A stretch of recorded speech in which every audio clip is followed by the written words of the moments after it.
Hey everyone, tonight we're going to dive into the life of Julius Caesar, that ultimate Roman powerhouse whose ambition could probably power a modern city. Imagine you're standing on a dusty Roman street, the sun beating down like it's got a personal grudge, and a baby's cry echoes from a modest house, yours, actually. Because tonight, you're Caesar himself, navigating the twists of ancient power plays. You probably won't survive this in one piece, what with all the backstabbing literal and figurative coming your way. So before you get comfortable, take a moment to like the video and subscribe, but only if you really like what I'm doing here. And let us know in the comments where you're watching from and what time it is for you. Now, turn down the lights, maybe turn on the fan for some soft background noise. And let's get started tonight. You shuffle into existence on a warm July day in 100 BCE, right in the heart of Rome, where the air smells like baked earth and distant sea salt, mixed with the faint tang of olive oil from nearby markets. Your full name is Gaius Julius Caesar, and yeah, it's got that ring to it, like destiny's already whispering your future conquests. But hold up. Your family's not rolling in gold like some Kardashian villa. The Julii are old patricians, sure, claiming descent from the goddess Venus herself, which is basically ancient Rome's version of saying your great-grandpa invented the internet. Noble blood? Check. Wealth? Not so much. By the time you're born, the family's fortune has trickled away like sand through an hourglass, leaving your dad, also named Gaius, scraping by in local politics. He's got a position of power, but it's nothing flashino, private jets, or whatever the Roman equivalent was. Maybe a fancy chariot with extra spokes. Your mom, Aurelia, though she's the real MVP here, a sharp-witted woman who's going to shape you more than any tutor or swordmaster ever could. She's from a solid family, intelligent and tough. The kind who could stare down a lion in the Colosseum without flinching. From the cradle, you're raised with discipline sharper than a gladius blade, your tiny fists clenching as if already grasping for power. The world around you buzzes with the chaos of Romea Republican name, but really a pressure cooker of ambition, where senators scheme in shadowed forums and alliances snap like dry twigs. You toddle through your early years amid civil wars and power struggles, the streets echoing with shouts of rival factions, the air thick with the smoke of burning villas during purges. It's like growing up in a live-action Game of Thrones episode, but with togas instead of fur cloaks. But here's a light-hearted joke to ease the tension. Imagine baby you, all chubby cheeks and future dictator vibes, trying to conquer your first rattle only to have it roll away, foreshadowing all those slippery political alliances later on. Cute, right? Anyway, you're sharp from the start, charming everyone with that natural charisma, like you've got a built-in charisma stat maxed out in some ancient RPG. But danger lurks early. When you're just 16, your dad drops dead, suddenly poof, gone like that, leaving you as head of the household. Picture it. You're barely old enough to shave, yet suddenly responsible for your mom, sisters, and the family's dwindling estate. The weight settles on your shoulders like a leaden cloak, heavy and unyielding, as you navigate bills, alliances, and the endless Roman bureaucracy. And speaking of danger, Rome's under the thumb of Lucius Cornelius Sulla, this ruthless dictator who's basically the original bad boss, seeing enemies in every shadow. You're tied to one of his rivals through marriage, yeah. You've already wed Cornelia, daughter of Sulla's enemy Cinna. Sulla orders you to divorce her, stat, or face the music. Refusing? That's like telling your boss to shove it during a performance review. But you do it anyway, because loyalty's your thing, even young. It's a canonical historical event. Your defiance against Sulla's regime, a bold stand that could have ended you right there. You go into hiding, slipping through the Italian countryside like a ghost, constantly moving, heart pounding in the quiet nights as patrols rustle nearby bushes. The air chills with fear, every rustle a potential betrayer. But you endure, sharpening those survival instincts that'll serve you later on battlefields. Historians still debate whether Sulla spared you out of genuine admiration or just political calculation. Did he see a spark of genius? Or was it mercy to avoid more enemies? Either way, he mutters that warning. In this Caesar, there are many Mariuses, hinting at the danger you pose, like you're a walking time bomb of ambition. Oh, and an odd detail. While in hiding, you catch malaria or some fever, shaking in damp caves. But it doesn't break. It forges you tougher, like nature's own boot camp. Joke number 2. It's like the universe said, "Hey kid, dodging dictators isn't enough. Let's throw in some tropical disease for fun." Think of it as ancient Rome's version of extreme sports. As things calm, you re-enter Roman life, but changed. No more naive boy. You're hungry now, eyes scanning for opportunities in the forum's marble halls, where deals are whispered over wine. You join the military young, serving in Asia Minor, earning the civic crown for bravery that's a wreath of oak leaves, basically Rome's Purple Heart, for saving a comrade in battle. The clash of swords rings in your ears, blood staining the ground. But you thrive, tasting real power for the first time. It's exhilarating, the rush of command, even as arrows whistle past. Back home, adventure finds you again. Sailing the Aegean, you're nabbed by Cilician pirates, actual swashbucklers, demanding 20 talents ransom. You laugh in their faces, telling them to bump it to 50 because you're worth more.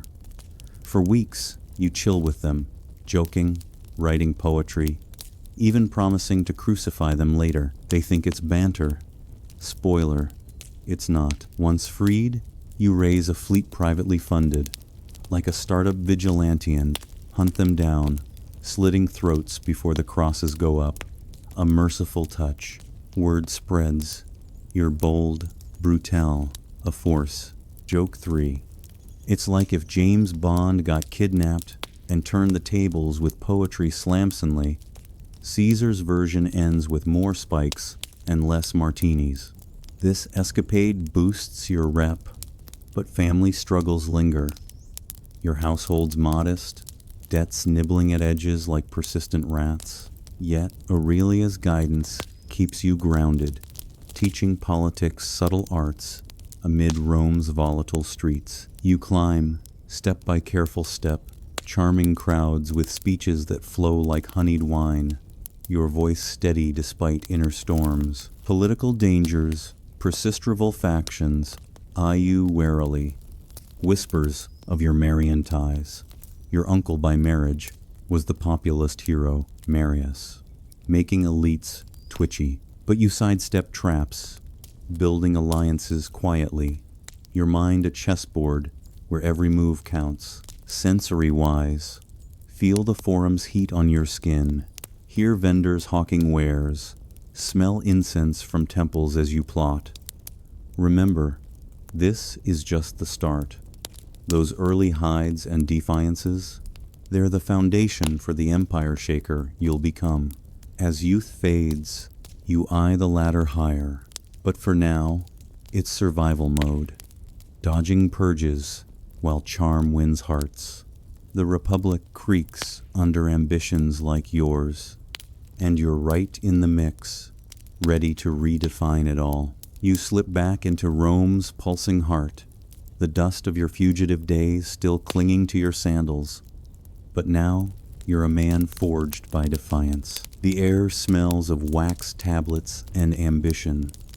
The forum buzzing with toga-clad schemers plotting their next move. You're no longer just the boy who dodged Sulla's wrath. You're a survivor, eyes sharp as a gladius, ready to carve your name into Rome's marble. Sulla's gone now, his dictatorship dead, but the city's still a snake pit of rivalries, and you're walking right into it with a grin that says you're here to play. That defiance against Sulla refusing to divorce Cornelia when he ordered it was a canonical historical event that marked you. At 16, you stared down a dictator who could have had you gutted faster than a sacrificial bull. Instead of folding, you fled, hiding in Sabine Hills, where nights were cold, and every twig snap could have been a bounty hunter. The odd detail? While on the run, you bribed locals to keep quiet, once even charming a soldier sent to arrest you into letting you slip away talk about smooth talking your way out of a death sentence. Historians still debate whether Sulla spared you because he saw potential or just got tired of the chase. Did he sense the future conqueror, or was it politics to avoid a martyr? Either way, his cryptic warning about many Mariuses in you lingers like a prophecy. Now, you're back, and Rome's a game board where ambition is the currency. You join the military, not just for glory, but to learn power's weight. Off to Asia Minor you go, serving under generals in campaigns that smell of sweat and iron. You earn the civic crown for saving a comrade in battle, a wreath of oak leaves pinned to your chest like a badge of grit. The clash of shields, the roar of Menet's chaos, but you thrive, your heart pounding as you dodge spears and bark orders. Joke 1. It's like signing up for a Roman reality show called Survive or Bust, and you're already the fan favorite. But adventure's got your name on speed dial. Sailing the Aegean Sea, you're nabbed by Cilician pirates, yep, the same ones who thought 20 talents was enough ransom for you. You laugh. Tell them to make it 50, because, well, you're you. For weeks, you're stuck on their grimy ship, the salt air stinging your nose. But you treat it like a vacation, joking with the pirates, reciting poetry, even warning them you'll crucify them once free. They chuckle, thinking you're all talk. Spoiler, you're not. Once your ransom's paid, you raise a private fleet-think crowdfunding vengeance and hunt them down. You slit their throats before the crosses go up. A merciful touch that's pure Caesar flair. The story spreads like wildfire across Rome, and suddenly, you're not just a soldier, you're a legend. Joke 2. It's like you told the pirates, rate me 5 stars on Yelp, or I'll be back with a fleet. And you meant it. Back in Rome, you pivot to politics, your charm now, a weapon sharper than any sword. You start as a lawyer, your speeches in the forum dripping with passion, drawing crowds who hang on your every word. The cobblestones under your feet feel alive with the city's pulse, the air thick with incense and the murmur of deals. You win a minor office, but your eyes are on the prize. Power, real power. Rome's split between the optimates, those snooty elites who love tradition, and the populares, the people's champions. You side with the populares, channeling your Uncle Marius's legacy, his populist fire still burning in your veins. It's a risky move. The Senate's old guard doesn't trust you, their whispers sharp as daggers. But you're building a brand, and the people love it. Your fine clothes, tailored to perfection, catch eyes as you stride through markets, but it's your words that stick, smooth as honey, yet cutting when needed. You take on the role of Pontifex Maximus, Rome's chief priest. Not for the gods, but for the influence. Temples glow with torchlight as you perform rituals, the crowd watching your every move, sensing you're more than just another politician. You're playing the long game, every step calculated, every smile deliberate. Joke 3. It's like you're running for most likely to rule Rome in the ancient yearbook, and you've already got the popular vote locked down. But let's not kid ourselves. Rome's a dangerous place. The Senate's a nest of vipers, and your populist leanings make you a target. You navigate alliances like a tightrope walker, knowing one misstep could land you in exile or worse. Sensory-wise, picture the forum's chaos, vendors shouting, the clink of coins, the faint whiff of roasted meat from street stalls. You're building your name, but it's a house of cards in a windstorm. That pirate stunt, it's the talk of the taverns, but it also paints a target on your back. Boldness impresses, but it also scares. The optimates see you as a threat, a peacock strutting too close to their power. You're not just surviving now, you're thriving, each move bolder than the last. Remember that defiance against Sulla? It's the spark that's now aflame, lighting your path through Rome's treacherous streets. You're young, hungry, and unstoppable, but the Republic's creaking under men like you, and the real game hasn't even started yet. You're back in Rome now, the salt of the Aegean still clinging to your memories, but the city's pulse-hot, chaotic, alive pulls you into its orbit. The forum smells of dust and ambition, with senators scheming under marble arches and street vendors hawking figs and cheap wine. You're Gaius Julius Caesar, the guy who laughed in the face of pirates, and that story's still bouncing around Rome's taverns like a catchy tune. But you're not here to bask in barroom fame.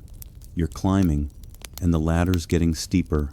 Let's rewind to that pirate episode, because it's a canonical, historical event that's pure you, captured at sea. You didn't just negotiate, you upped the ransom to 50 talents, told the pirates they were lowballing your worth, and spent weeks with them, joking, writing poetry, and casually promising to crucify them. The sea air was sharp, the ship's deck creaking under your confident stride as you teased your captors. Once freed, you didn't just walk away. You raised a fleet, hunted them down, and kept your word throats slit, crosses raised, but with that merciful twist to keep it classy. An odd detail? You wrote poetry while captive, charming the pirates so much they half believed you were their friend until the noose tightened. Historians still debate whether your mercy was genuine compassion or just a calculated flex to show Rome you could be ruthless yet refined. Now, you're channeling that boldness into Rome's political arena. You're a lawyer first, your voice ringing through packed courtyards, each speech a performance that leaves crowds buzzing. Picture it, you're pacing the forum, toga crisp, the sun glinting off your sandals, as you dismantle opponents with words sharp enough to cut stone. You win a minor office, but it's just a stepping stone. Rome's splitoptimates versus popularisand. You're all in with the populares, riding the wave of your Uncle Marius's legacy. The people love you for it, chanting your name as you toss them promises of reform. But the elites? They're side-eyeing you like you just crashed their exclusive wine party. You snag the role of Pontifex Maximus, chief priest, not because you're chasing divine vibes, but because it's a power move. Temples flicker with torchlight, the air heavy with incense, as you perform rituals with a showman's flair, knowing every gesture's watched. You're building an image part populist hero, part sacred figure, and it's working. The crowd's cheers are your soundtrack, but the Senate's whispers are a low hum of danger. They see your fine clothes, your charm, and that growing popularity, and it's making their togas itch. Joke 1. It's like you're Rome's hottest influencer, dropping speeches instead of selfies, but the Senate's ready to unfollow you. Your military stint in Asia Minor already proved you've got guts, earning that civic crown for bravery oak leaves pinned on like a badge of honor after saving a comrade amid clashing swords and screaming horses. But now, you're learning power's other face, politics. You align with the memory of Marius, the populist general, which is like waving a red flag at the Optimates. They're the old money crowd, clinging to tradition like it's the last amphora of Falernian wine. You, with your sharp words and sharper ambition, are a threat, and they know it. The forum's alive with deals, betrayals, and the clink of coins changing hands, and you're playing the game like a pro. But let's lighten the mood joke too. You're climbing so fast, it's like you've got a chariot with turbo boosters, leaving the Senate choking on your dust. Except, well, turbo chariots aren't a thing, so you're stuck with charm and nerve instead. You need allies, and you're picking them carefully, knowing one wrong move could land you back in exile or worse. The air's thick with tension, like the moment before a thunderstorm, and you can feel eyes on you everywhere. That pirate stunt? It's your calling card now, but it's also a warning to rivals. Underestimate you at their peril, sensory-wise. Imagine the forum's chaos, the shouts of hawkers, the tang of roasted meat, the heat of midday sun baking the cobblestones. You're moving through it, calm but alert, every conversation a chess move. An odd detail from your rise: you once prosecuted a corrupt governor in court, not just for justice, but to make a name. And you did it with such flair that even your enemies clapped grudgingly. You're not just a politician, you're a performer, and Rome's your stage. But danger's never far. The Optimates are circling, and your populist stance makes you a lightning rod. You're building power without a sword, but you know that day's coming. Remember those pirates? That was you testing your edge, proving you could outwit and outfight. Now, you're doing the same in Rome, but the stakes are higher loose here, and it's not just crosses waiting. The Republic's a powder keg, and you're holding a spark, ready to light it up or get burned. You're striding through Rome now, the city's pulse thumping like a war drum under your feet. The air's thick with the scent of olive oil, dust, and the faint metallic tang of ambition as senators and merchants jostle in the forum's crowded alleys. You're Gaius Julius Caesar, the guy who outsmarted pirates and won the civic crown, but now you're playing a bigger game. Rome's political chessboard, where every move's a gamble and every smile hides a dagger. You're not just surviving anymore.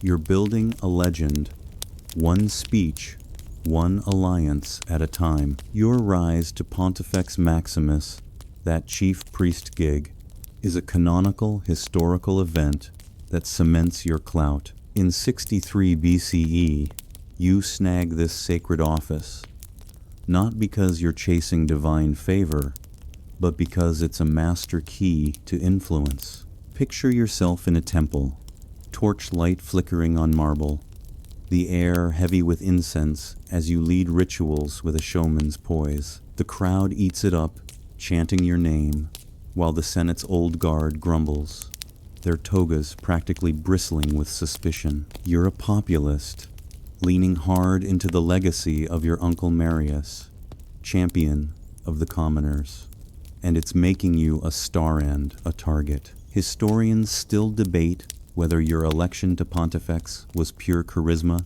or a web of bribes and favors. Did you charm the voters or just outspend them? You're a lawyer now, too. Your speeches slicing through courtrooms like a gladius through leather. The forum's alive with your voice, each word landing like a well-aimed arrow, drawing cheers from the plebs and glares from the elite. You're elected to minor offices quaestor. It'll each step a rung up the ladder, but it's not enough. Rome split between Optimates, the conservative snobs, and populares, the people's heroes, and you're all in with the latter. You throw lavish games as Edel, bankrupting yourself to dazzle the masses with gladiators and feasts. The Colosseum's not built yet, but the arenas roar with your name. Joke 1. It's like you're throwing the ancient equivalent of a Super Bowl party, except instead of nachos, you're serving lion fights and debt. Here's an odd detail. You once staged a funeral for your aunt, Marius' widow, turning it into a political rally. You paraded his old trophies through the streets, a middle finger to the optimates who'd rather forget his populist legacy. The crowd loved it, but the Senate? They were fuming, muttering about your audacity. You're not just climbing, you're rewriting the rules, turning every moment into a performance. The air smells of roasted meat from festival stalls.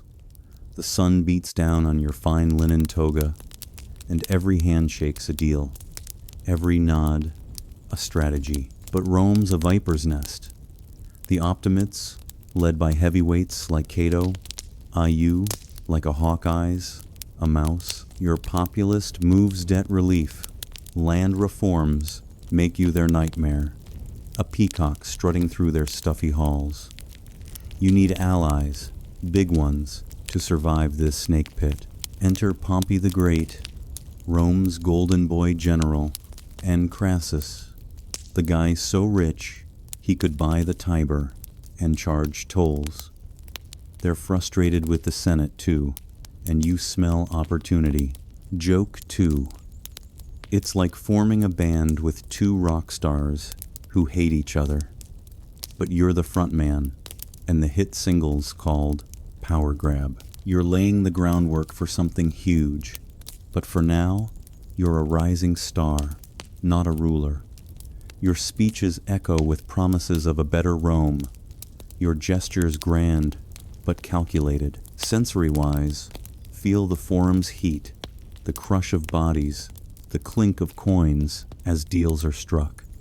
Your charming tavern keepers and senators alike, your laugh disarming, your gaze piercing. But danger's close humors of plots swirl like dust in the wind. The optimates whisper you're too ambitious, too reckless, and they're not wrong. That pirate stunt from your youth, it's a callback now, a story that follows you like a shadow, proving you're bold but also brutal. You're not just a politician, you're a force, a man who turns defiance into destiny. Joke 3. It's like your life's a Roman blockbuster, and the tagline's Caesar, too cool for Sulla's rules. But the Senate's watching, and you're walking a tightrope over a pit of daggers. You've got the people, the priesthood, and a knack for survival now. You just need the right moment to shake Rome to its core. You're standing in the heart of Rome, the forum's marble gleaming under a relentless sun, the air thick with the scent of sweat, dust, and the faint sweetness of sacrificial incense drifting from nearby temples. You're Gaius Julius Caesar, no longer just the pirate-slaying, speech-slinging upstart. You're a force now, your name whispered in taverns and hissed in Senate halls. The year's 60 BCE, and you're about to pull off a move so bold, it'll make the Tiber itself pause, forming the first triumvirate, a secret pact that'll shake the Republic like a thunderstorm. This alliance is the canonical historical event of this chapter. You, Pompey the Great, and Crassus, Rome's richest man, join forces in a private deal. No scrolls signed, no public fanfare, just three ambitious men shaking hands in the shadows. Pompey wants land for his soldiers. Crassus wants financial reforms. And you're gunning for the consulship, Rome's highest office. It's a power grab, disguised as teamwork, and you're the glue holding it together. Historians still debate whether this was a stroke of genius or the first crack in the Republic's foundation. Did you plan to save Rome or just rule it? The forum buzzes with rumors, but no one knows the truth yet, not even the senators sweating in their togas. Picture it. You're meeting Pompey and Crassus in a dimly lit villa, oil lamps flickering, the air heavy with wine and tension. Pompey's got that general swagger, his armor polished to a mirror shine. But he's frustrated his veterans are landless, and the Senate's stalling. Crassus, dripping with wealth, smells faintly of expensive perfumes, but his eyes are sharp, counting every denarius. You're the youngest, the least proven, but your charm fills the room like a warm breeze. You pitch the deal. Together, you'll outmaneuver the optimates, those stuffy elites blocking your paths. They agree, and just like that, you've got Rome's two biggest players in your corner. Joke 1. It's like forming a superhero team, except instead of capes, you've got togas, and your superpowers making senators cry. With their backing, you run for consul and win, striding into office in 59 BCE, like you own the place. The Senate's fuming, but you don't care. You've got work to do. You push through land reforms for Pompey's soldiers, bypassing Senate gridlock by taking your case straight to the people. Crowds roar in the forum, their cheers echoing off stone columns as you promise fairness, bread, and glory. You tweak Crassus's financial laws too, keeping your end of the bargain. Your consulship's a whirlwind, each day a chess match, each speech a performance. The air tastes of victory, but also danger. The optimates, led by Cato, are plotting, their whispers sharp as daggers. Here's an odd detail. During your consulship, you wear a laurel wreath constantly, claiming it's for your civic crown, but some say it's to hide a bald spot. Vanity or strategy? Either way, it's peak Caesar turning, a flaw into a flex. You're not just ruling, you're branding yourself, every gesture calculated to dazzle. The people love it, chanting your name as you toss them festivals. But the Senate sees a king in waiting, and that's a word they hate. Joke 2. It's like you're running Rome's hottest startup, and your pitch deck's just, "Trust me, I'm Caesar," and it's working. But you're not done. You arrange to become governor of Gaul, that wild, untamed stretch of modern-day France and Belgium. It's not just a job, it's a stage. The Senate thinks they're shunting you to a backwater, but you see a goldmine glory, wealth, and an army loyal to you alone. As you prepare to leave, the city hums with your name, vendors hawking Caesar-themed trinkets. Okay, maybe not, but you get the vibe. Sensory-wise, feel the forum's bustle, the clatter of carts, the tang of roasted chestnuts, the heat pressing against your skin as you plot your next move. You're outmaneuvering everyone, but the Republic's creaking under the weight of your ambition and Pompey's and Crassus. That pirate stunt? It's a callback now, a reminder you're not just talk. You're the guy who turned a ransom into a reckoning, and now you're turning alliances into empires. The optimates underestimate you, thinking you're just a flashy manipulator, not a warrior. Big mistake. Joke 3. It's like they think you're all toga, and no teeth wait till they see you in Gaul, chomping through tribes like a Roman food truck. As you pack for Gaul, the Senate's scheming, but you're already 3 steps ahead. You're not just a consul, you're a vision, a man who sees Rome's future and wants it all. The Republic's a powder keg, and you're holding the spark, ready to light it up or get burned trying. You're standing on the edge of Gaul, the wind carrying the scent of pine and damp earth, the distant clash of swords already echoing in your ears. It's 58 BCE, and you, Gaius Julius Caesar, are no longer just Rome's slick-talking consul. You're a general now, governor of a wild frontier stretching across what's now France and Belgium. The Senate thought they were exiling you to a backwater, but you see a stagia, chance to forge a legend. Rome's forum, with its marble and scheming, feels a world away as you breathe in the crisp air of opportunity. Your conquest of Gaul starting in 58 BCE, is the canonical historical event here. An 8-year campaign that turns you from politician to near myth. You're not just fighting. You're rewriting Rome's borders, exploiting tribal rivalries with a diplomat's finesse and crushing resistance with a general's iron fist. Picture it. You're on horseback, your red cloak snapping in the wind, as you survey a patchwork of forests, rivers, and hostile tribes. The Gauls aren't a united front. They're fractured, bickering clans, and you play them like a liar, offering peace to some, war to others. Your legions, loyal to you alone, march through mud and snow, their boots squelching, their breath steaming in the chill. An odd detail?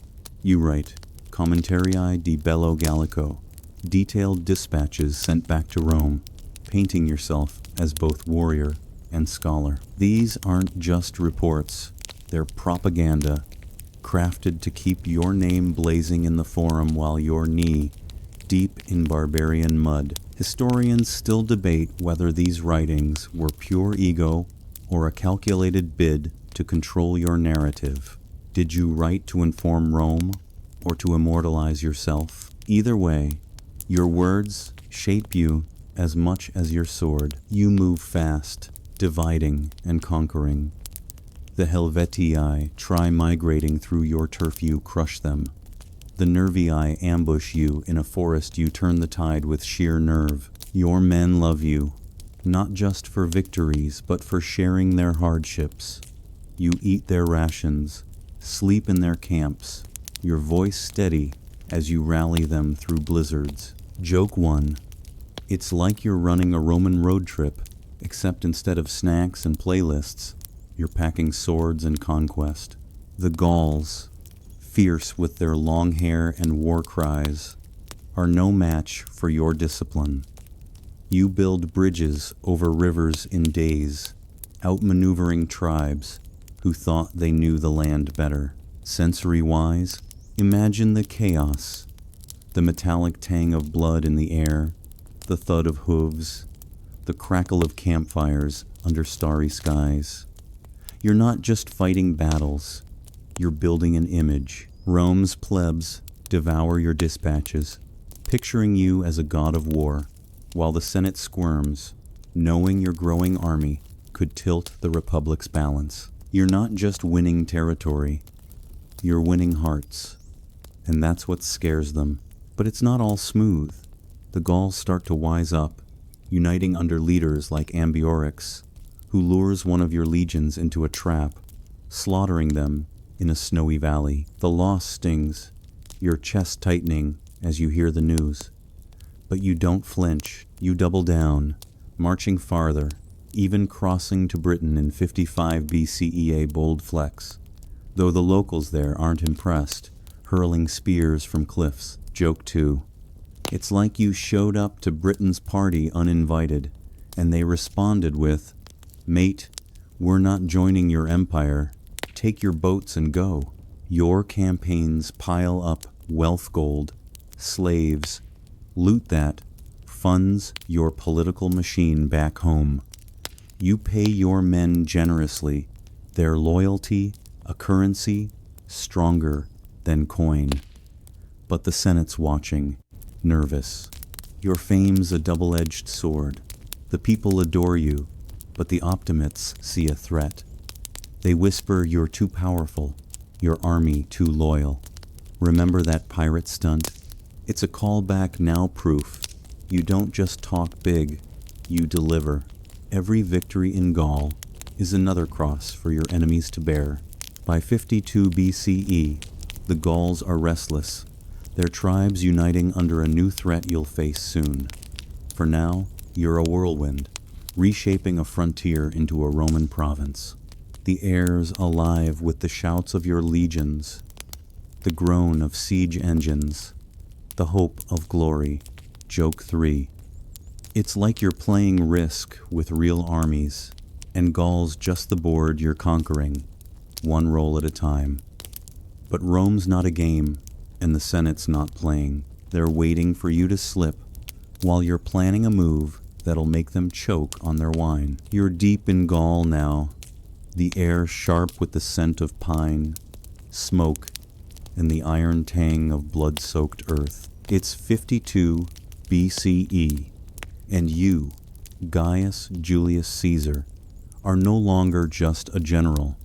You're a force of nature, carving an empire out of a fractured wilderness. Your legions march through forests and across rivers, their boots churning mud, their shields gleaming under a pale sun. Gaul's tribes, once divided, are rallying against you, and the stakes are higher than ever. The Senate back in Rome watches your every move, their togas practically sweating with fear of your growing power.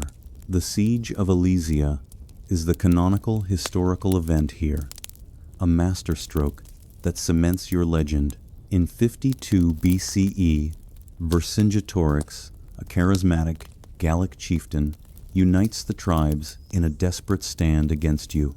He's holed up in Alesia, a fortress perched on a hill, surrounded by cliffs and defiance. You don't just attack, you trap him. Your legions build a massive ring of fortifications, 11 miles of walls, ditches, and spikes to starve Vercingetorix out. But here's the kicker. When a huge Gallic relief army shows up to break the siege, you build a second wall, facing outward, to hold them off. Picture it. You're caught between two armies, your men outnumbered, the air thick with dust, and the screams of clashing swords. Yet you hold firm, riding between camps, rallying troops, with a voice that cuts through the chaos like a blade. An odd detail? During the siege, you order your men to dig traps called lilies pits, with sharpened stakes, hidden under brush, that impale Gallic cavalry like something out of a Roman horror flick. Historians still debate whether your victory at Alesia was pure tactical genius or a desperate gamble that paid off. Did you outsmart Vercingetorix, or did luck tip the scales? Either way, when the dust settles, Vercingetorix rides out, lays down his arms, and Gaul is yours. The surrender's quiet, almost solemn, as he kneels before you, his long hair catching the wind. Sensory-wise, feel the tension, the creak of siege towers, the thud of catapults launching stones, the acrid burn of smoke from burning pitch. Your men, exhausted but loyal, cheer as you walk among them, your red cloak a beacon in the chaos. You share their rations, sleep in their camps, your breath visible in the cold dawn as you plan the next move. Joke 1. It's like you're playing a deadly game of tower defense, except the towers are real and the stakes are an empire. Back in Rome, your commentariae dispatches paint you as a hero, each victory a brushstroke on your growing myth. The plebs eat it up, crowding the forum to hear the latest, while the Senate grumbles, their wine tasting sourer with every report. Your wealth from Gaul gold, slaves, tribute pours into your coffers, funding allies, and dazzling the masses with games. But Alesia's not just a win. It's a warning. Your army's loyal to you, not Rome, and that terrifies the optimates. They whisper, "You're too powerful, a king in all but name." The Gauls are broken, but not without cost. Your men are battered, supplies low, and winter looms. You write of Alesia with cool precision, but the truth? It was a razor's edge loose, and you'd be disgraced. Win, and you're untouchable. You chose the latter, but Rome's not cheering unanimously. Pompey, once your ally, is cozying up to the Senate, and Crassus is distracted by his own ambitions. The first triumvirate's fraying, like a rope stretched too tight. Joke 2. It's like your alliance is a group chat, where everyone's suddenly leaving you on read awkward, but you're too busy conquering to care. Remember those pirates you crucified with a smile? That boldness? is why your men follow you into hellish sieges like Alesia? You're not just a general. You're their symbol, a man who turns impossible odds into epic tales. But the Senate's plotting, and Gaul's just the warm-up. You're riding high, but every victory plants a seed of envy back home. The air's alive with the clatter of armor, the shouts of your legions, the hope of glory, but also the distant rumble of trouble brewing in Rome. Joke 3. You're basically the ancient world's action hero, pulling off stunts like Alesia, while the Senate's stuck writing grumpy Yelp reviews about your ambition. As you survey the conquered hill of Alesia, Vercingetorix's surrender at your feet, you know one thing: Rome's waiting, and it's not ready for what you're bringing back. You're standing by the Rubicon, a shallow river in northern Italy, its waters glinting under a cold January moon in 49 BCE. The air smells of damp earth and frost, the night quiet, except for the soft clink of your legion's armor behind you. You're Gaius, Julius Caesar, conqueror of Gaul, hero to the masses, and a walking threat to Rome's Senate. Your victories have made you untouchable almost. The Senate, now under Pompey's sway, orders you to disband your army and return as a citizen. It's a trap, and you know it. One step across this river with your legions, and you're committing treason. You pause, your breath visible in the chill, then whisper, Alea iacta est, the die is cast and cross. This crossing of the Rubicon is the canonical historical event, a line in the sand that sparks civil war. It's not just a river, it's Rome's legal boundary, and you've just shattered it. The Senate wanted you vulnerable, stripped of your army, ripe for prosecution. Instead, you march south, your red cloak snapping in the wind, your men chanting your name. Rome panicked, senators flee, Pompey bolts, the city's gates left wide open. You frame yourself as a liberator, not a conqueror, but the truth? It's war, and you're all in. Historians still debate whether you crossed out of ambition or necessity. Did you want the crown, or just to survive? Picture it. You're on horseback, the muddy road squelching under hooves, the air thick with the scent of leather and fear.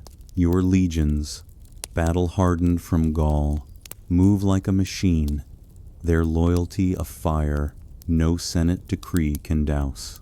You secure Italy with barely a fight, cities opening their gates as your reputation precedes you. The Forum, once alive with your speeches, now echoes with rumors of your march. Sensory-wise, feel the weight of your armor, the sting of winter air, the distant wail of signal horns as your army advances. An odd detail: you spare the towns you pass, winning hearts with mercy instead of swords, a calculated move to paint yourself as Rome's savior. The plebs love it, crowding streets to cheer, their breath steaming in the cold as they wave. But the Senate's not buying it. They call you traitor, rallying behind Pompey, your old triumvirate buddy turned rival. Joke 1. It's like you and Pompey went from BFFs to exes who can't agree on who gets custody of Rome. You move fast, chasing Pompey's forces to Spain, where you crush them in a whirlwind campaign. The battles are brutal dust clouds, clashing shields, the coppery tang of blood, but your men fight like they're possessed. Your voice, their beacon. You're not just winning, you're rewriting the rules of power. Back in Rome, your dispatches spin the story. Caesar, the people's champion, betrayed by a jealous Senate.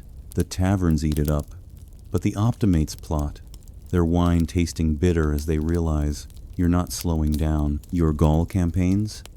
They're a callback now, proof you can outmaneuver anyone. Those legions behind you aren't just soldiers, they're your legacy, forged in Alicia's mud and fire. But this war's different. It's Roman against Roman, brother against brother. The Senate's banking on Pompey's legend, but you're banking on strategy and nerve. Joke 2. It's like you're playing chess with Pompey, except the board's the Mediterranean, and you're about to checkmate his ego. The air's alive with tension as you march. Every step south is a step toward your doom. Pompey's gathering forces in Greece, and you'll meet him there soon enough. For now, Italy's yours. But it's a hollow victory if the war drags on. Sensory-wise, hear the rhythmic tramp of boots, the low murmur of your men joking about the Senate's panic. You're not just fighting for power, you're fighting for survival. And Rome's watching, holding its breath. Joke 3.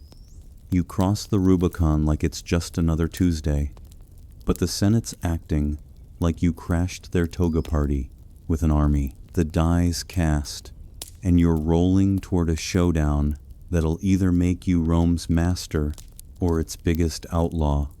The river's behind you now, but the real storm's ahead. You're on the move, the dust of Greece's rocky plains clinging to your boots, the air sharp with the scent of olive groves and sweat-soaked leather. It's 48 BCE, and you, Gaius Julius Caesar, are chasing destiny across the Mediterranean. After crossing the Rubicon and seizing Italy, you've left the Senate scrambling, and Pompey, your old ally turned rival, on the run. Now, you're in Greece, where Pompey's gathered an army twice the size of yours, ready to crush you. The stakes?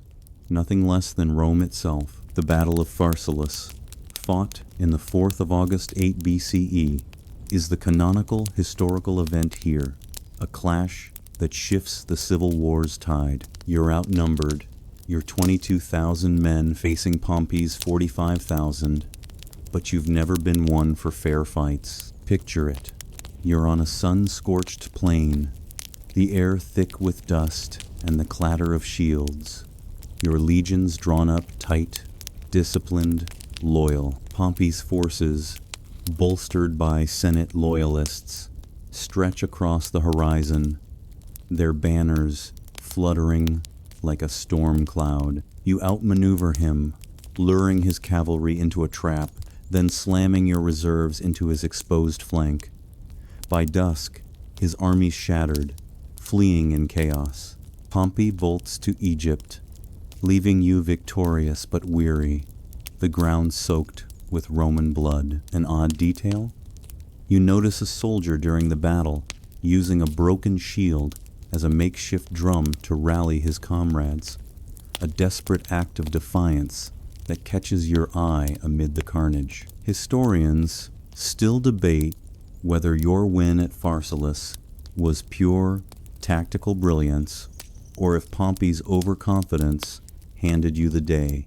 Did you outsmart him, or did he outdumb himself? Either way, you've turned the tables, and Rome's closer to your grasp. Sensory-wise, feel the heat radiating off the earth, the metallic tang of blood in the air, the roar of your men as they charge. You're in the thick of it, your voice hoarse from shouting orders, your red cloak a beacon through the dust. Your legions, hardened from Gaul, fight like they're part of you, their loyalty forged in Elysia's fires. You spare the defeated, a calculated mercy to win hearts, but Pompey's escape stings. You pursue him to Egypt, only to find he's been murdered by locals hoping to curry your favor. They present his severed head, and you weep not just for your old friend, but for the bond that once tied you. The moment's heavy, the air in Alexandria's palace thick with incense and treachery. Joke 1. It's like Pompey thought he was starring in Rome's Got Talent, but you just stole the show with a one-man army act. You're not just fighting a war, you're rewriting Rome's story, painting yourself as its savior while the Senate calls you a traitor. The plebs back home, fed by your dispatches, cheer your name in the forum, their voices echoing off marble as they dream of your return. But Egypt's no vacation. Pompey's death plunges you into a new mess, a civil war between Cleopatra and her brother Ptolemy the 13th. You push on, your mind racing as fast as your legions. Pharsalus was a win, but the war's not over. You secure Greece, then sail to Egypt, where the Nile's humid air and the palace's golden glow feel like another world. You're not just a general now, you're a player on a global stage, and every move's watched. That Rubicon crossing, it's a callback now, proof you don't back down. Your men follow you because you're not just their leader, you're their legend. The guy who turned a river into a revolution. Joke 2. You're basically running a world tour of conquest, and Pharsalus was your sold-out stadium show. Sorry, Pompey, no encore for you. But Egypt's waiting, and it's not just about politics. Cleopatra's about to roll out of a carpet and into your life, complicating everything. The air's alive with the clatter of armor, the shouts of your men, the distant wail of Egyptian flutes. You're winning, but at what cost? The Senate's plotting, and Rome's holding its breath, wondering if you're its hero or its doom. Joke 3. It's like you told Pompey, nice army, but I'm the one with the Gaul-level plot armor. As you stand in Alexandria, Pompey's head a grim reminder of betrayal. You know one thing, the war's not won yet, and the next act's about to get messy. You're in Alexandria now, the air heavy with the scent of papyrus, lotus flowers, and the Nile's muddy breath. It's 48 BCE, and you, Gaius Julius Caesar, have just landed in Egypt after chasing Pompey across the Mediterranean. His severed head, presented by treacherous locals, still haunts you, but there's no time to mourn. You're stepping into a new storm of civil war between Cleopatra the 7th and her brother Ptolemy the 13th, both vying for Egypt's throne. The city buzzes with intrigue, its golden palaces gleaming under a relentless sun, and you're about to make a choice that'll echo through history. Your alliance with Cleopatra is the canonical historical event here, a partnership sealed not just by politics, but by a spark that's half strategy, half passion. Legend says she smuggles herself to you, rolled up in a carpet, unrolling at your feet like a gift from the gods. True or not, it's a hell of an entrance. Picture it. You're in a palace hall, torches casting shadows on marble, when this young queen sharp, radiant, 21 steps into your world. She's not just charm, she's a master of politics, speaking 9 languages, claiming divinity as Isis incarnate. You back her against Ptolemy, not just for her wit, but for Egypt's grain, which feeds Rome's hungry masses. Historians still debate whether your choice was love or calculation. Did her charisma sway you? Or was it the cold math of empire? Sensory-wise, feel the humid air, the clink of goblets, the distant wail of priests chanting to Amun. You're 52, battle-worn but sharp, your laughter mingling with hers as you plot. But backing Cleopatra means war. Ptolemy's forces besiege you in Alexandria, trapping you in the palace district with a handful of legions. The air smells of burning pitch. As ships blaze in the harbor, you set them alight to block Ptolemy's navy, accidentally torching part of the Great Library. Joke 1. It's like you tried to save the day, but ended up BBQing history's biggest book collection. Oops. Caesar. The siege is brutal. You're outnumbered. The street's a maze of arrows and ambushes, but you hold fast, your men fighting with Gaul-honed grit. Reinforcements arrive, and you turn the tide, routing Ptolemy's army. He drowns fleeing across the Nile, his golden armor dragging him down. An odd detail that sticks with you, a boy king sunk by his own ambition. Cleopatra takes the throne, her younger brother as co-ruler, but she's the real power, and you know it. You linger in Egypt, cruising the Nile with her, temples glowing under starlight, the air alive with jasmine and whispers of a new empire.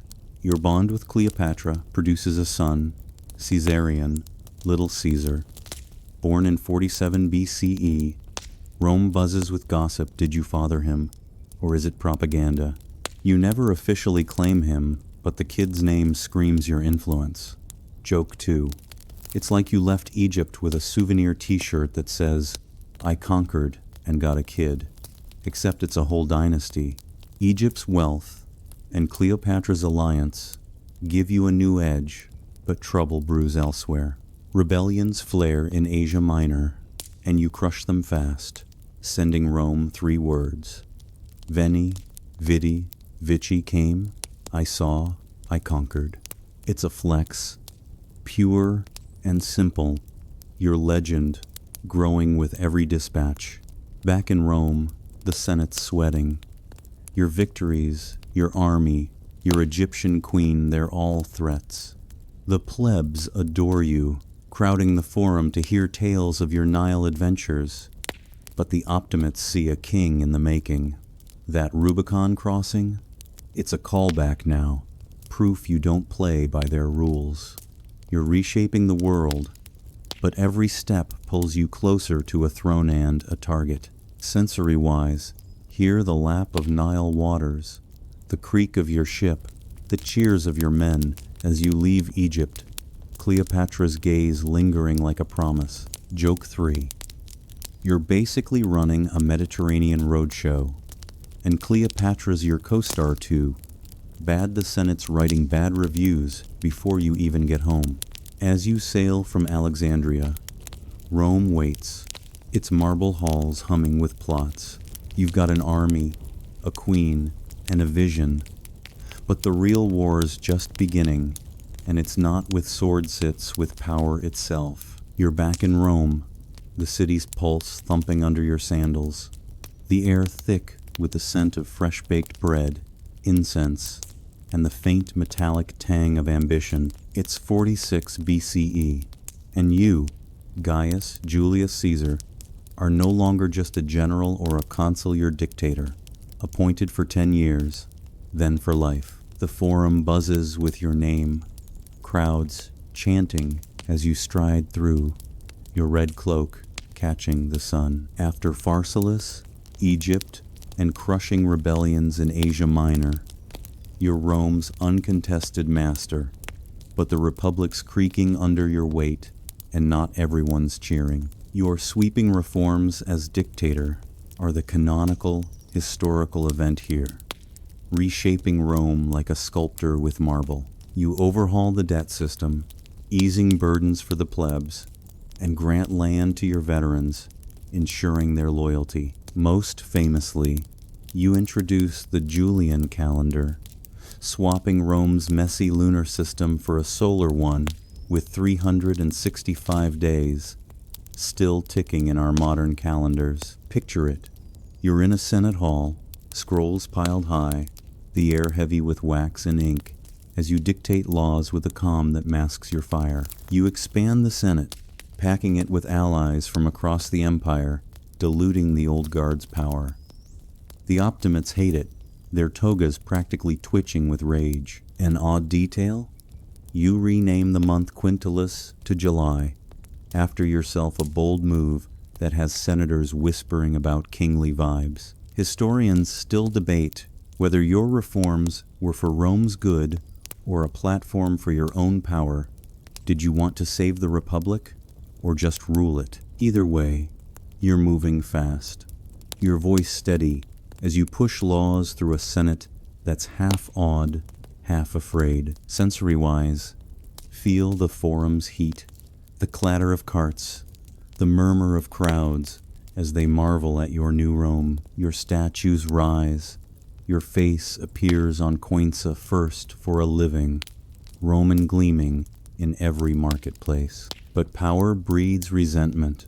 You wear purple robes, the color of royalty, and sit on a golden chair, refusing to rise for senators. It's a flex, but it's dangerous.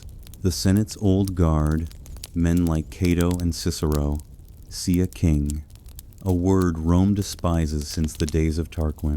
You throw lavish triumphs, parading captives from Gaul and Egypt, the air alive with cheers and the scent of roasted meat from feasts. But behind the marble columns, whispers grow louder. Joke 1. It's like you're throwing Rome's biggest party, but the Senate's RSVP'd with a grudge instead of a gift. Your reforms are bold, but they're also a tightrope. You're giving the people what they want, Lind. Debt relief, stability, but the elites see their world slipping. Your Egyptian fling with Cleopatra, it's gossip fuel, especially with her in Rome now, living in your villa across the Tiber. The plebs love the drama, but senators mutter about foreign queens and your god-king heirs. That Rubicon crossing? It's a callback now, proof you don't play by their rules. But it's also why they fear you. You're not just a dictator, you're a vision, and not everyone likes what they see. Joke 2. You're basically Rome's interior designer, redecorating the Republic with a Caesar flair too bad the Senate prefers their old, musty decor. The air's tense, like the moment before a storm as you push forward. You're planning a Parthian campaign, dreaming of new conquests, but the Senate's plotting closer to home. Sensory-wise, hear the rustle of scrolls, the cheers of crowds, the low hum of conspiracy in shadowed halls. Your men, loyal from Gaul to Egypt, stand by you. But cracks are Formangaliensis fray, and trust is a luxury you can't afford. An odd detail sticks out. You once pardoned a defeated enemy, inviting him to dinner, only for him to join the whispers against you. Betrayal's in the air, and you're either too proud or too busy to notice. Joke 3. It's like you're starring in Rome's hottest drama, but the Senate's writing a plot twist you didn't see coming. As you stand in the forum, your reforms reshaping the city like clay. You're at the height of power, but also the edge of a cliff, and Rome's watching, waiting for your next step. You're striding through Rome's sunlit forum, the air thick with the scent of dust, roasted chestnuts, and the faint musk of crowded togas. It's 45 BCE, and you, Gaius Julius Caesar, are at the peak of your power, dictator for life. Conqueror of Gaul, victor of the Civil War, your name's on every lip, your face on coins, your statues gleaming in every square. But beneath the cheers, there's a hum of unease, like the low growl of a distant storm. The Senate's watching, their eyes sharp as daggers, and you're either too confident or too proud to see the shadows closing in. The growing resentment in the Senate is the canonical historical event here, a slow-burning fuse that'll soon explode. You've pushed Rome too far, too fast purple robes, a golden chair, refusing to rise when senators approach. These aren't just flexes, they're kingly moves, and Rome's allergic to kings. During the Lupercalia festival, Mark Antony, your loyal wingman, offers you a golden crown before a roaring crowd. You refuse it 3 times, each gesture a performance, but the Senate smells Theatera trial run for monarchy. Historians still debate whether you wanted the crown or just the crowd's love. Were you testing the waters? Or was it Antony's idea to stir the pot? Picture it. You're in the forum, the sun glinting off your laurel wreath, maybe hiding that bald spot, the air alive with cheers and the clatter of festival drums. You wave off the crown, but the senators aren't buying your humility act. They see your reforms land for veterans, a new calendar, a bigger Senate hand. Call it ambition, dressed up as progress. Your face on coins? Unheard of for a living Roman. Your statues rival the gods. An odd detail? You once let a crowd call you Rex King during a triumph, laughing it off. But the Senate didn't word spread you like the sound of it. Sensory-wise, feel the heat of the crowd pressing in. the tang of wine in the air, the rhythm of chants pulsing like a heartbeat. You're a hero to the plebs, who swarm the streets, their sandals scuffing cobblestones as they praise your name. But in the Senate's marble halls, the mood's colder. Men like Cassius and Brutus, once your allies, whisper of tyranny. They're not just jealous, they're scared. Rome's republic was built to stop men like you, and now you're breaking it, piece by piece. Joke 1. It's like you're throwing Rome a makeover party, but the Senate's RSVP'd with "No kings allowed" in bold. Your Egyptian adventure with Cleopatra? It's a callback now, fueling gossip as she lounges in your villa across the Tiber, her presence a slap to Roman tradition. The plebs love the drama Caesar, and his exotic queen but the Senate sees a man drunk on power, dreaming of pharaohs. You're planning a Parthian campaign, your mind on new conquests, but the optimates are plotting closer to home. They meet in shadowed villas, their voices low, their wine untouched, as they weigh the cost of stopping you. Betrayal's brewing, and you're either blind to it or daring it to come. Joke 2. You're basically Rome's rock star, but the Senate's ready to cancel your tour permanently. Your reforms have reshaped the city, but they've also reshaped you into a target. You pardon enemies, invite them to dine, but some repay mercy with malice. An odd detail sticks out. You dismiss your bodyguard, claiming only cowards need protection. A move that has your allies nervous and your enemies smiling. The air's tense, like the moment before a chariot race. As you walk among crowds, your laugh easy, but your eyes scanning. Sensory-wise, hear the murmur of plots, the rustle of scrolls, the distant chant of priests in temples you oversee as Pontifex Maximus. Your men, loyal from Gaul to Egypt, stand by you, but cracks are widening. The Senate's fear is turning to action, and you're walking a knife's edge, your every move watched. Joke 3. It's like you're starring in Rome's biggest drama, but the Senate's writing a finale where you're not the hero. As you plan your next war, the Ides of March loom, and Rome's holding its breath, waiting for the storm to break. You're walking through Rome's bustling streets, the air thick with the scent of fresh bread, burning incense, and the faint tang of tension that hangs like morning fog. It's the 4th of March, 4 BCE, and you, Gaius Julius Caesar, are at the zenith of your power, dictator, for life, conqueror of worlds, a man whose name echoes from the Tiber to the Nile. But the marble halls of the Senate hum with whispers, and the cheers of the plebs can't drown out the warnings. A soothsayer's voice lingers in your ears. Beware the Ides of March, but you brush it off with a laugh, your confidence a shield brighter than your armor. The assassination on the Ides of March is the canonical historical event, a betrayal that shakes Rome to its core. On the 15th of March, 44 BCE, you head to the theater of Pompey, where the Senate's meeting, ignoring your wife, Calpurnia's pleas. She dreamt of your statue gushing blood, crowds bathing in Itan omen that chills her. But you're too proud or too tired to listen. Picture it.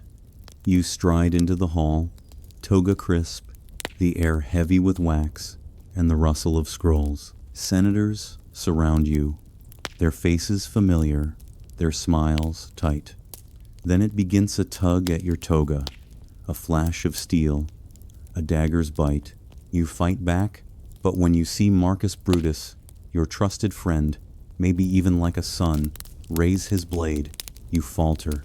Legend says you whisper, "Kai su teknon," you too, my child, in Greek, before falling under 23 stabs, only one fatal. An odd detail: the conspirators planned to toss your body into the Tiber, But fear of the crowd's wrath stopped them. Your popularity saved you even in death. Historians still debate whether Brutus was driven by principle or personal slight. Did he betray you to save the Republic, or because you overlooked him for power? Sensory-wise, feel the cold marble under your feet. Hear the gasps as steel strikes. Smell the coppery blood mixing with the Senate's musty air. The hall, named for your old rival Pompey, is a cruel stage for your final act. The Senate thought they'd save the Republic, but Rome freezes. Crowds don't cheer, they mourn. Shops close, the Forum falls silent, and your blood stains the floor like a warning. Your reforms, your triumphs, your Egyptian queenal callbacks now, proof you were too big for Rome's old rules. The plebs loved you, chanting your name at games, but the Senate feared you, seeing a king where you saw a savior. Joke 1. It's like you were Rome's biggest rock star, but the Senate decided your encore was one stab too many. Mark Antony, your loyal ally, seizes the moment. At your funeral, he reads your will money for every citizen, land for the public turning grief into rage. The crowd erupts, hunting conspirators, their torches lighting up the night. You're gone, but the chaos you leave is alive, the air thick with smoke and vengeance. Your death isn't the end. It's the spark of a new war. Joke 2. You went out like a blockbuster's tragic hero, but Antony's turning your funeral into the sequel's opening scene. Sensory-wise, hear the wail of mourners, the crackle of fires, the distant clatter of sandals as Rome teeters. Your betrayal by Brutus stings deep as some say he was your son, a rumor that cuts sharper than any blade. The Senate's plot backfires. Instead of restoring the Republic, they've unleashed anarchy. Your legacy's not dead, it's growing, carried by Antony and your adopted heir, Octavian, a name no one yet fears. Joke 3. It's like the Senate thought they could cancel you, but your fan base just started a riot instead. As your body lies in the Forum, Rome holds its breath, the air heavy with grief and the promise of blood. You reshaped the world, but the world's not done with you. The Ides have come, and the Republic's falling with you. You're gone now. Your blood still warm on the Senate floor, the air heavy with the metallic tang of betrayal and the stunned silence of a city unmoored. It's the 4th of March, 4 BCE, and you, Gaius Julius Caesar, have fallen, stabbed by men you trusted, in a hall named for your old rival Pompey. Rome's a tinderbox, the Forum's marble echoing with the wails of mourners and the crackle of torches as the plebs grieve their champion. Your death, meant to save the Republic, has cracked it wide open, and the chaos that follows is your shadow stretching across history. The aftermath of your assassination and the ensuing civil wars are the canonical historical event here. Your funeral, days after the Ides, ignites the city. Mark Antony steps forward, his voice thick with grief and rage, reading your will to a packed Forum. You left money to every citizen, land for public use, a final gift that turns sorrow into fury. Picture it. The crowd surges, their sandals scuffing cobblestones, the air thick with smoke as they torch traitors' homes. Antony's speech, a masterclass in oratory, paints you as Rome's betrayed savior, the senators as villains. The conspirators Brutus, Cassius flee, their liberation a flop. Historians still debate whether Antony's speech was pure loyalty or a power grab. Did he mourn you or just seize the moment? Sensory-wise, feel the heat of the pyre consuming your body, hear the crowd's roars, smell the burning pitch, and fear in the air.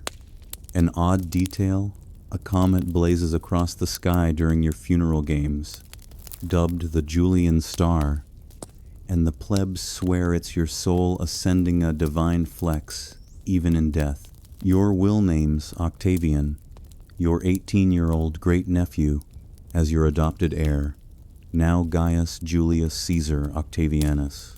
He's a quiet kid, but his eyes burn with ambition, and he'll soon team up with Antony to form the second triumvirate, hunting your killers across the empire. The civil wars erupt fast.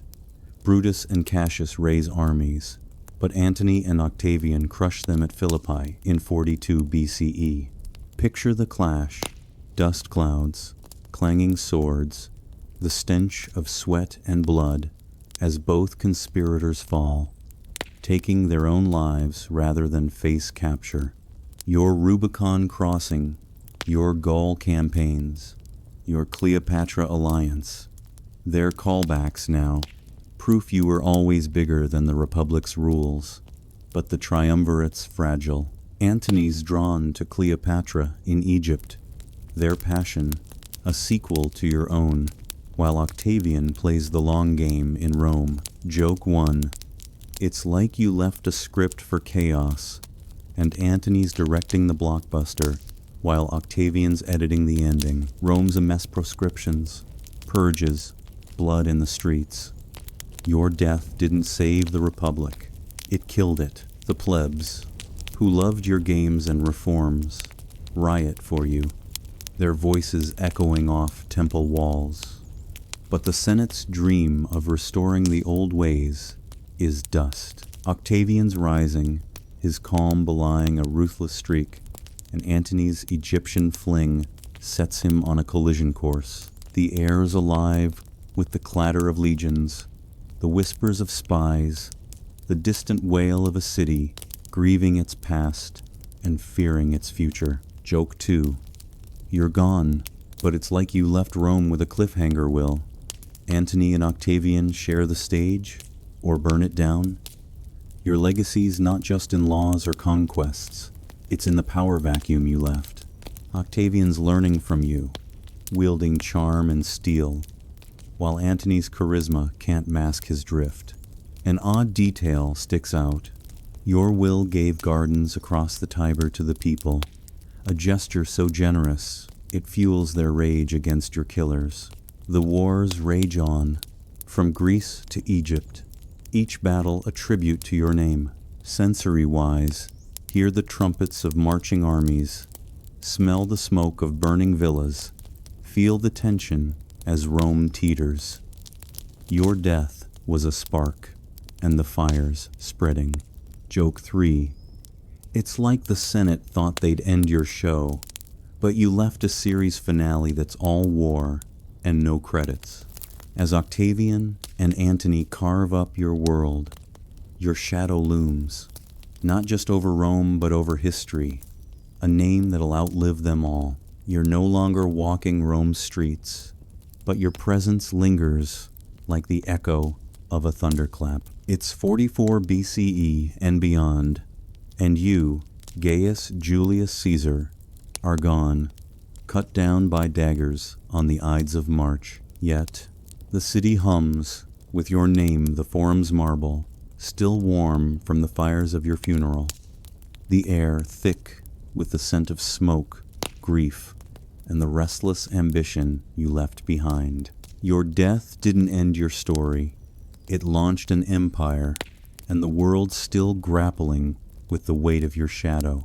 Your enduring legacy is the canonical historical event here, a force that reshapes Rome and ripples through centuries. Your adopted heir, Octavian, now Augustus, becomes Rome's first emperor in 27 BCE, turning the Republic into an empire that'll stand for centuries. Your name, Caesar, becomes a title Kaiser in Germany, Tsar in Russia, carried by rulers claiming your mantle. Picture it. Rome's skyline shifts, temples rising beside your statues, the Julian calendar ticking on, your month of July etched into time itself. Historians still debate whether you meant to end the Republic or just bend it to your will. Did you dream of empire? Or was it Octavian's invention. Sensory-wise, imagine the forum now, the clatter of builders carving your legacy in stone, the murmur of crowds chanting Caesar at games, the faint tang of incense from temples honoring your deified name. You're not just a man anymore, you're a symbol.